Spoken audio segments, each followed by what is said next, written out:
પાટડી ખાતે સંવિધાન ગૌરવ અભિયાન અંતર્ગત પાટડી અને લખતર ભાજપની સંયુક્ત બેઠક યોજાઈ. પાટડી ખાતે સંવિધાન ગૌરવ અભિયાન અંતર્ગત પાટડી તથા લખતર ભાજપની સંયુક્ત બેઠક યોજાઈ. સુરેન્દ્રનગરમાં પાટડી વીર સાવરકર હોલ ખાતે સંવિધાન ગૌરવ અભિયાન અંતર્ગત પાટડી તથા લખતર ભાજપાની સંયુક્ત બેઠક યોજાઈ.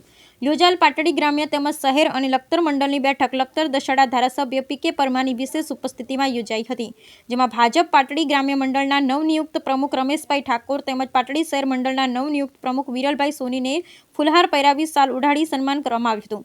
યોજાયેલ મિટિંગમાં 11 થી 25 તારીખ સુધી સંવિધાન ગૌરવ અભિયાન અંતર્ગત વિવિધ કાર્યક્રમ કરવા માટે ઉપસ્થિત મહાનુભાવ દ્વારા સંગઠનાત્મક માર્ગદર્શન આપવામાં આવ્યું. મિટિંગમાં ધારાસભ્ય પી.કે. પરમાર, જૂનાગઢ જિલ્લા પ્રભારી દિલીપભાઈ પટેલ, લખતર તાલુકા ભાજપ મહામંત્રી હરપાલસિંહ રાણા તથા ઘનશ્યામભાઈ થળોદા, ગુણવંતભાઈ વાઘેલા સહિત પાટડી તથા લખતરના ભાજપના આગેવાનો, હોદ્દેદારો તથા કાર્યકરો ઉપસ્થિત રહ્યા હતા.